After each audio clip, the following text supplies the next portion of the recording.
بسم اللہ الرحمن الرحیم۔ السلام علیکم ناظرین، میں طارق اسماعیل ساگر آپ کی خدمت میں 5 فروری کی صبح حاضر ہوں۔ ناظرین کرام، آج 5 فروری ہے اور ہر سال یہ 5 فروری ہم کشمیریوں سے بطور یوم یکجہتی مناتے ہیں۔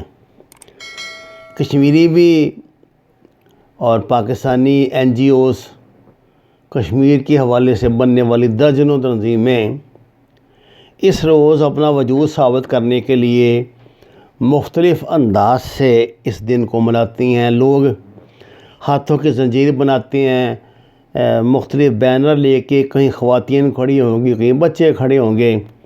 مشال ملک کا بھی ایک بیان ضرور آئے گا۔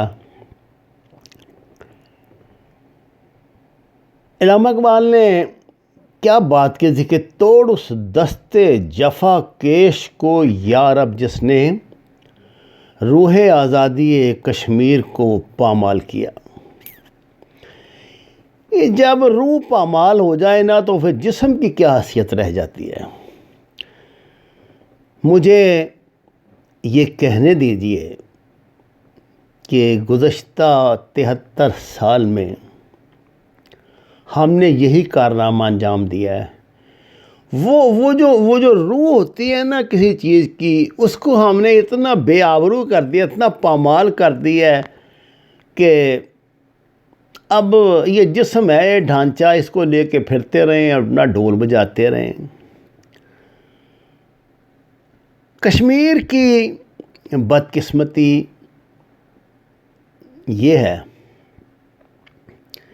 کہ اس کے مسئلے کو ہم نے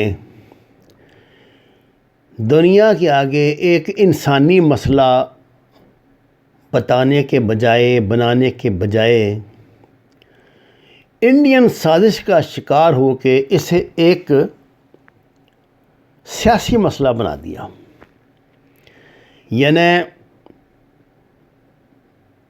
15 اگست کو سری نگر میں پاکستانی پرچم لہرانے کے باوجود راجہ ہری سنگھ، جو کشمیر کے راجہ تھے، ان کے پاکستان کے ساتھ سٹینڈ سٹل معاہدے پر شامل ہونے کے باوجود قریباً 1 یا 1.5 ماہ مقبوضہ کشمیر کا پاکستان کا حصہ بنے رہنے کے باوجود، یہ میں آپ سے سچائیاں عرض کر رہا ہوں، جو بندہ کشمیر کی تاریخ جانتا ہے وہ آپ کو بتا دے گا، ہم نے کشمیر حاصل نہیں، ہم نے دھکے مار مار کے اسے الگ کر دیا۔ ناظرین کرام، کشمیر کی آزادی ممکن تھی اگر اسے اس جذبے یا اس نظریے کے تحت اختیار کیا جاتا جو قائد اعظم کا تھا۔ تمام جو ریاستیں تھیں اس کی انڈیا کی، ان کے پاس آپشن 2 ہی تھے، ادھر وہ انڈیا کا حصہ بنی رہیں، ادھر پاکستان میں شامل ہو جائیں۔ اس کے ساتھ کچھ اور لوازمات بھی تھے، لیکن بنیادی بات یہی تھی۔ بدقسمتی کہیے کہ کشمیر میں ایک تیسری سوچ بھی تھی، وہ تھی انڈیپینڈنٹ کشمیر کی، اور یہ بڑی ہی، معاف کیجئے، اس دور میں جاہلانہ سوچ تھی۔ وقت نے ثابت کیا یہ سوچنے والے ہوس کے مارے ہوئے لوگ تھے، جو یہ سمجھتے تھے کہ اگر کشمیر کو علیحدہ ملک بن گیا، ایک بفر اسٹیٹ بن گئی، تو ہمیں بھی کوئی وزارتیں مل جائیں گی، کوئی سفارتیں مل جائیں گی، ہمارا بھی موج میلہ لگ جائے گا، ہم بھی دنیا میں VIP کی طرح گھوم سکیں گے، یہ کر سکیں گے، وہ کر سکیں گے۔ اصل میں یہ وہ لوگ ہیں جنہوں نے کشمیر کو تباہ و برباد کیا۔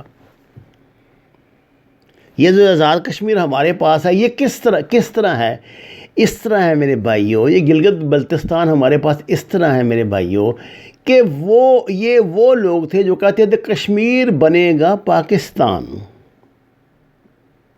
خدا جانے اللہ تعالیٰ نے شیخ عبداللہ ٹائپ چیزیں کہاں سے پیدا کر دی تھی، انہوں نے تیسرا نظریہ نکالا، اور نہ ادھر کے رہے نہ ادھر کے رہے۔ جو ہم نے زور زبردستی سے حصہ حاصل کر لیا وہ ہمارا ہو گیا، جو انڈیا نے زور زبردستی سے لے لیا وہ اس کا ہو گیا، اور آج تک ہم اسی جہنم کی آگ میں جل رہے ہیں۔ لاکھوں کشمیری جام شہادت نوش کر سکے، ہزاروں عزتیں لٹ چکی، ہزاروں گھر برباد ہو گئے، خربوں روپے کا کشمیریوں کا نقصان ہو گیا، لیکن معاملات جوں کے توں ہیں۔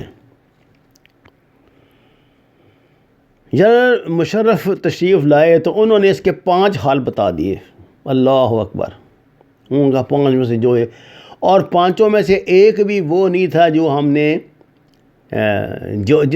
جو بنیاد تھی ہمارے نظریے کی، دو قومی نظریے کی، ایک بھی نہیں تھا۔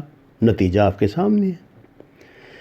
یہ جب 370 لگی ہے تو ہم نے دیکھ لیں چیخ چیخ کے آسمان سر پہ اٹھا لیا۔ کشمیریوں نے اس طرح قربانیاں دی ہیں، میں کہتا ہوں بکرے نہیں ذبح ہوتے جس نے کشمیری کو ذبح کیا گیا۔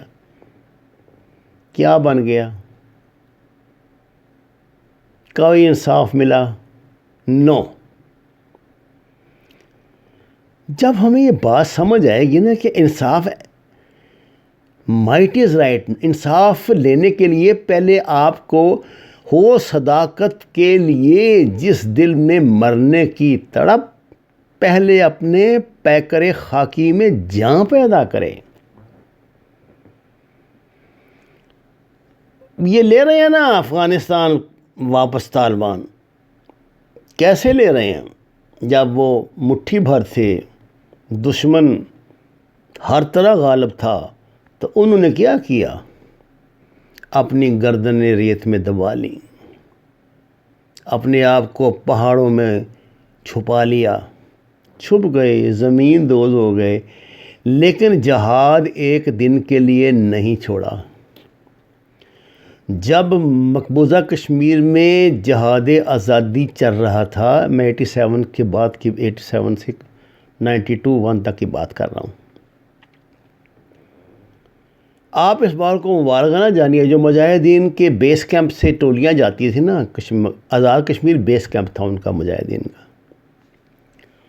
جو انڈین راستے میں پوسٹ آتی تھی، ان کے کمانڈر ان سے کہا کرتے تھے کہ آپ کی مہربانی ہمارے علاقے سے نہ گزریں، اگر گزریں تو خاموشی سے گزریں، ہم آپ پہ گولی نہیں چلائیں گے۔ اگر میں جھوٹ کہہ رہا ہوں تو اللہ تعالیٰ ان عینی شاہدین کو کا حساب لے گا جن کے ساتھ یہ واقعات گزرے۔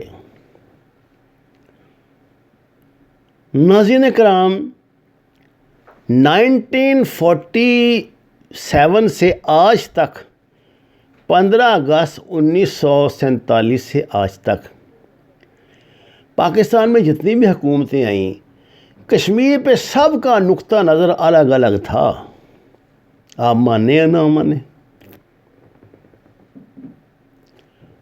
کشمیر کو جتنا کشمیری پارٹیوں نے، سیاسی جماعتوں نے بیچا، خدا کی پناہ، خدا کی پناہ، خدا کی پناہ، پاکستان کی جماعتیں، مسلم لیگ، پیپل پارٹی، پتہ نہیں کون کون سی پارٹی، جا کے کشمیر میں انہوں نے اپنے دفتر کھول لیے۔ تمہارا کیا لینا دینا اس سے؟ کشمیر کے نام پہ کھربوں روپے کے فنڈ اکٹھے کر کے کھا گئے، لوٹ کے لے گئے سارا کچھ نہیں بنا۔ اب بھی اگر 10 لیڈر ہیں کشمیر کے تو 10 میں سے صرف 3 ایک طرف ہوں گے، 2 ایک طرف ہوں گے، 2 ایک طرف ہوں گے، 3 اس طرح ہے نا کہ ان کی ایک سوچ ہی نہیں ہے کشمیر انہوں نے کیا آزاد کرانا ہے۔ اگر کوئی جاہل یہ بات کہتا ہے کہ اس مسئلے کو ہم ڈھنگ سے دنیا کے سامنے پیش نہیں کر سکے، تو میں اس کی بات کا کیا جواب جاہلہ باشد خاموشی۔ آپ یقین کریں کہ دنیا میں کوئی جنگل جہاں آدم خور رہتے ہیں نا، آپ وہاں بھی جائیں تو کسی نہ کسی درخت کے ساتھ آپ کو کوئی پوسٹر کشمیر کا لڑکا نظر آ جائے گا۔ کشمیر کا مسئلہ دنیا کے ہر ذی شعور انسان کے کانوں میں، آنکھوں کے ذریعے دماغ میں جا چکا ہے۔ اتنا پروپیگنڈا ہوا، اتنا اس پہ تنظیمیں بنی، اتنے مظاہرے اور ہو رہے ہیں اب تک۔ بھئی اگر ان کے ذریعے کشمیر نے آزاد ہونا ہوتا تو ہو جاتا، اور اگر یہی پالیسی رہی، یہی کچھ ہوتا رہا، اسی طرح ہم اسی چکر میں پڑے رہے کہ 5 فروری بس منا لیا کریں، ہاتھوں کے زنجیر بنا لیا کریں، تو اگلے 1000 سال تک ممکن ہے پر ختم ہو جائے گا۔ جیسے فلسطین کا مسئلہ اب لوگ بھول ہی گئے، کشمیر کو ہی بھول جائیں گے۔ اللہ تعالیٰ ہمارے حال پہ رحم فرمائے۔ وما علینا الا البلاغ المبین۔ ناظرین کرام، درخواست ہے قرآن و نماز کو ترجمے کے ساتھ جانیے، ہمارے چینل کو سبسکرائب کریں، لائکس دیں، سچ کے سفر میں ہمارا ساتھ دیں۔ آپ کا شکریہ۔